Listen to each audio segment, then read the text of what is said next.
You gotta be kidding me. Bareback Sports Talk. Sports talk that's raw, unfiltered, and always unwrapped. Hey, out there. I don't know if we're on YouTube or what we're on, but evening world. Got another episode of Bareback Sports Talk here with my main man, Braden Clark. Yep. Okay. He's enthusiastic. Don't let him around your children. All right. We're going to open it up with a college football breakdown. We're going to start off with little James Madison in Oregon. I'm going to let Braden take James Madison here to start off with. He'll take the underdog team, as I like to consider him. I'm going to take the upset. I'm going to take JMU for the upset. What makes you think JMU might get it done? Well, the record, I know they're in the Sun Belt Conference, but their record's 12-1. They're ranked 22nd nationally. And they got some good guys behind there to run the ball. I mean, they got 2,100 rushing yards. And two of their guys, Alonzo Barnett. Well, when it comes to, I'm not going to say they don't play good football down in the Sun Belt. But, look, when you get into running to the likes of Oregon and the Power Four, you're just talking better athletes. I mean, Dante Moore is one of them. He's thrown for over 2,200 yards this year. We got Noah Whittington with, I think he's got almost 800 yards on the ground, 6 touchdowns. But Big J Davidson, that's the man. That's 240 pounds, a man-child. They get towards the goal line, get in the rock, baby. Like, that's what he does. 13 touchdowns on the season. James Madison's whole defensive line ain't as big as this guy. I mean, if they could even make it to the 1-yard line, since James Madison ranks 18 in sacks nationally with 36. Ooh. That's 3 sacks a game. That's a whole lot of sacks. And Oregon, on the other hand, they got a good offense. Is the 16th with the most sacks allowed. So they like to, take a couple plays off on the offensive line. I see that. Okay, well, that's definitely going to be a problem. Well, I think, look, if you can establish a run for Oregon, their defense is going to be, Oregon's going to have a good defense. You got Dan Lanning there. Dan Lanning's going to coach them up. At the end of the day, though, if you are James Madison, you got to watch out for Keenan Static, the tight end for the Ducks. He doesn't lead the team in receptions, but he does in touchdown catches with 13 on the year. I totally could be making that number up. But Malik Benson leads the team in reception yards. So Oregon's kind of a two-headed monster. They can run Big Davidson at you.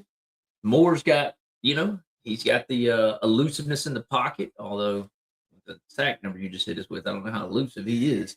But, they're a balanced offense, and I like an offense that uses tight ends. I think it kind of it's a part of the game that is starting to disappear a little bit, especially in college. In the pros, they do a much better job of it.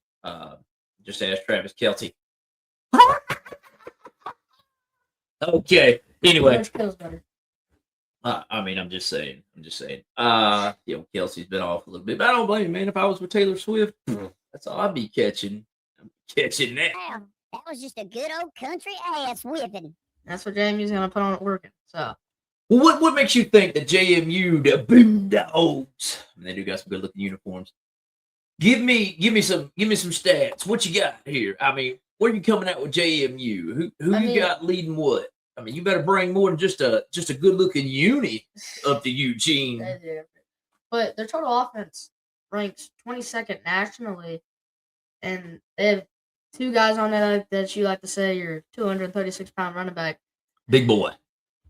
Would you rather have one big guy or 2 guys who can score 16 touchdowns in total? I mean, Alonzo Barnett with 10 rushing touchdowns, and then Wayne Knight with 6 rushing touchdowns. What I'd rather not have is this freaking zit right there. God, look at that bad boy. Huge.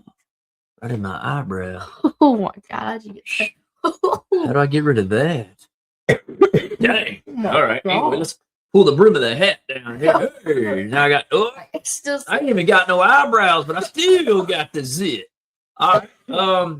James James Madison takes that shit might be contagious. Well, I'm still gonna take the big boy at 240 pounds. That's still my mantra. Look, I give all the respect in the world to James Madison. I think they'll keep the game close for the first, right after the kickoff. No, I think James Madison will hang around a little bit. I know that they're going to be looked at as they play in a weaker conference against weaker opponent. So, but hey, 12-1 is 12-1. I remember I had a record like that one time in two-hand touch football back in middle school up on the blacktop. You couldn't get me. Who'd you lose to? I lost because recess ended, but I was making the comeback. But Miss Johnson, my English teacher, I think she was hating on me. I think she was bribed. So it is what it is. Be surprised what you can get with a couple apple slices, So I also want to say that James Madison would win because they rank second nationally against the run. I bet you about to say big boy running back that the D line couldn't hold up, but they clearly can. They've shown they can, and they also rank second in yards per game. No disrespect. I promise I got my pants on. No disrespect to James Madison, but look at here. When you're playing the Georgia State School of the Blind, and you're traveling down to the Louisiana. Hey, don't hang on Georgia Southern.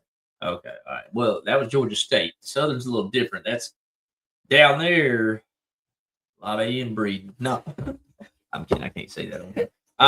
No, look, I think JMU will come in. They'll be a formidable opponent. I just think the one thing Oregon has that is going to just put James Madison out of it is just they got better talent. I'm going to say Dan Lanning's the better coach, and they got more experience. They've been here, done this before, and you're going to Eugene, Oregon, where, it's sunshine and rainbows. Not exactly. Buddy, it is colder than a witch's tit in a brass bra right now. I'm telling you, big home field advantage. Okay. Ooh, yeah. Okay. I should have been born a girl. That's not. Oh, that's not what I was expecting. Okay. It does also kind of suck with you saying that the home field advantage. This is Jamie's first ever college football playoff. Okay, hold on. I'll go back. I'll take that out. How do I take that out? No. It's okay. All right. So look, where the hell was I at with that?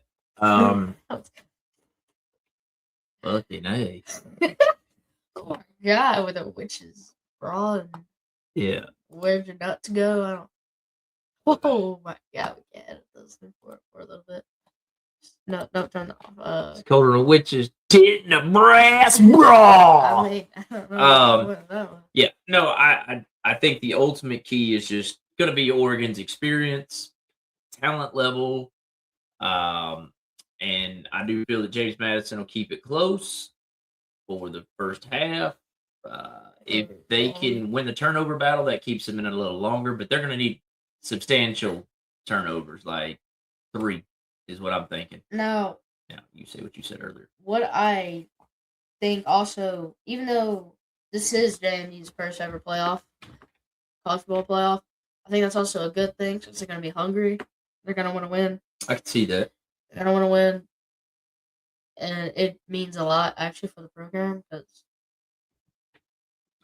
and the Sun Belt. So if it was still a 14 playoff, they would have never made it.